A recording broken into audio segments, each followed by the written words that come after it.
All righty. Hello, everybody. This is Matt Orozco from Macabre Daily here with another amazing interview. And I'm very excited to speak with Scott Walker today, who is a triple threat. He's the writer, producer, and director of the upcoming horror film, The Tank, which is going to be released in theaters on April 21st, and then shortly following after on digital platforms on April 25th. So Scott, kia ora. Nice to have you with us today.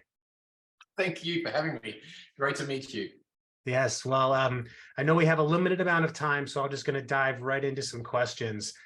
We are big fans of creature features here at Macabre Daily, and we don't get too many of them all that often these days, it seems, perhaps maybe more now that the horror genre is seeing a bit of having its moment again. But I was curious to know, how did you arrive at the story and the concept for The Tank? What were some of your inspirations and the journey to getting it from idea to film?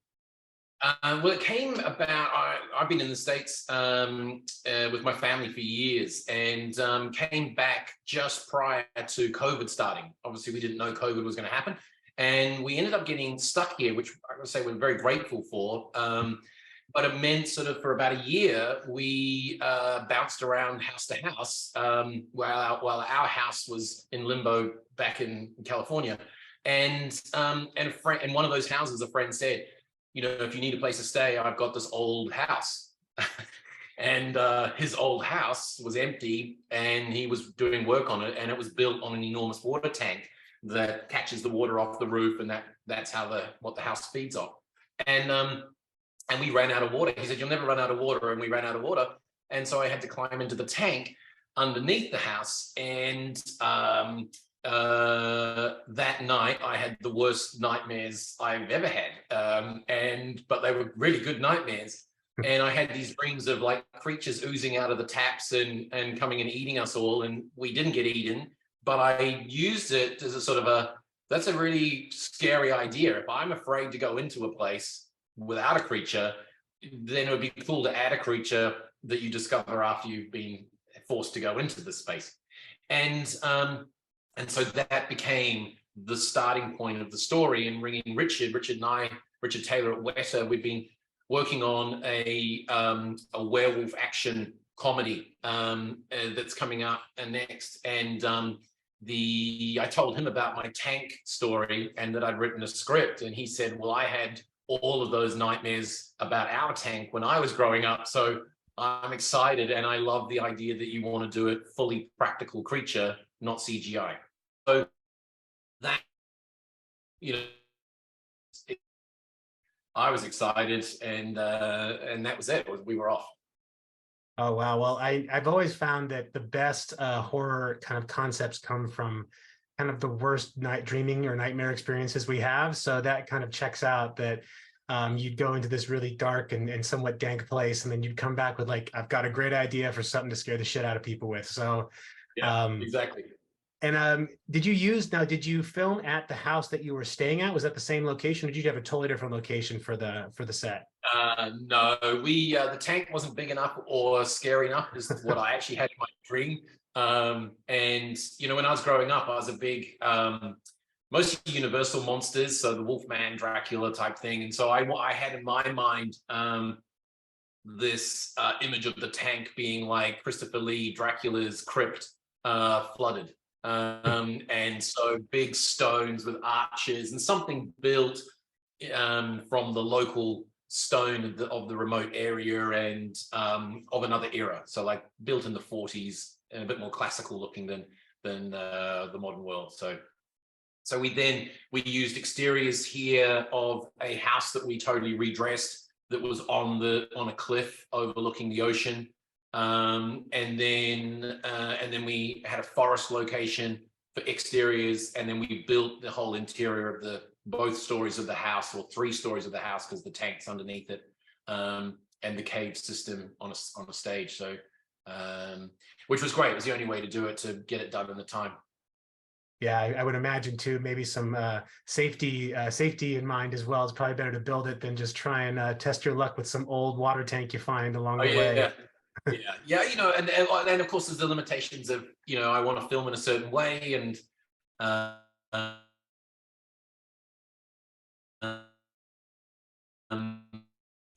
and you know, just the freedom, but just grimy and not that pleasant to be in. Whereas I wanted something that had interconnecting cave network and a lot of other places where you wouldn't want to have to crawl. Yeah, that makes sense. And I know that you had a lot of your cast, are New Zealand actors. And I was wondering, the story takes place in Oregon, but I was curious, did you intend to ever have it take place in New Zealand initially, or was it always meant to be kind of this coastal stateside location? No, it was always Oregon. And I've spent a lot of, I mean, living in California for 13 years or so, and spending a lot of time up Oregon, Washington. It's a place I love, and it has an epicness to it, and a remoteness. So I don't know why, but for some reason I thought that'd be a cool place to set it, and thought, okay, there are places here where we can double for Oregon, and make it work. And and it's I can't wait for New Zealand audiences to see it. I'm excited for that. I am passionate. I believe we have a growing genre fan base here, and growing in the last few years even more. So that's going to be really cool. So, but yeah, and I just wanted to set it in a period setting that felt in a more simpler time, less complicated, less technology driven. When you're in a remote place, you really are in a remote place, and simplify the story there so that it's more of just a classic monster film rather than leveraging off any technology things that we have today. Yeah, it does give you a bit of room to kind of focus on the fear aspect rather than kind of the how do we solve for this using technology versus we can't solve for this because we have no technology. So I think a lot of that shines through in the movie itself. And given that you worked with the folks at Weta, what was it like partnering with them on the creature design and the practical effects, which seem to be having thankfully a big renaissance in horror films and moving away from the CGI driven aspect? Well, there's such obviously incredibly creative, and probably arguably the best in the world at what they do. They do a lot of enormous projects, and they were very enthusiastic to work on something that was, in some ways where their company came from, where Weta started from with Brain Dead and Meet the Feebles, and so a sort of a return to the more classic tricks in camera, and making levers and animatronics and things that we could and couldn't do even within that, because we were going to be underwater, and servos and that sort of stuff wouldn't work. And the process itself was terrific. I mean, enormously collaborative, and actually turned out to be quite quick because I had quite a clear idea of what it was and a clearer idea of what it wasn't, and sort of set up a set of rules as to how this thing needs to come to life, which gave them opportunities to sort of go, oh, we wouldn't have thought of this if we hadn't done that, or if we had a blank canvas, we could have gone off in this direction. And so it was like one of their first designs was, I would say, 80% of what the creature ended up being. Oh, so wow. From the very get-go, and then it's just an amazing process in terms of, well, how do you put a person inside that incredible drawing? And because humans don't have necks that long, and their body shape is not oval, it's flat, this way when they're on. And how do we create the maximum freedom for someone inside the suit? And then what are the pieces that we need? So like this guy, this girl, she's a she, there's a lot of weight. Yeah, but this has got cables which connect the nostrils so it can snort, it can move these, it's got hoses all through it, so that it can snort air out there, and it can also ooze drool out of its mouth. There's a lot of that kind of thing. And this thing is also then very light, but actually rather heavy. I think it's like 30 something pounds. Oh, wow. These two pieces. And the actual suit that Regina wore is very light, but is still, I think, 50 something pounds. And there's a lot of complexity to make it work. So that was just very cool. It's just, I mean, I just see these things and they're amazing design pieces in their own right. So great to sort of. Oh, absolutely. That's something you keep on display, and then you kind of show people what you can do with it. I mean, I'd probably spend at least a full day just toying around with it myself. Yeah. And it's the perfect thing to break up a Zoom meeting. That's what I keep these little fingers around for, just to keep it a little fun and interesting. But one day I'll get some creature claws over here.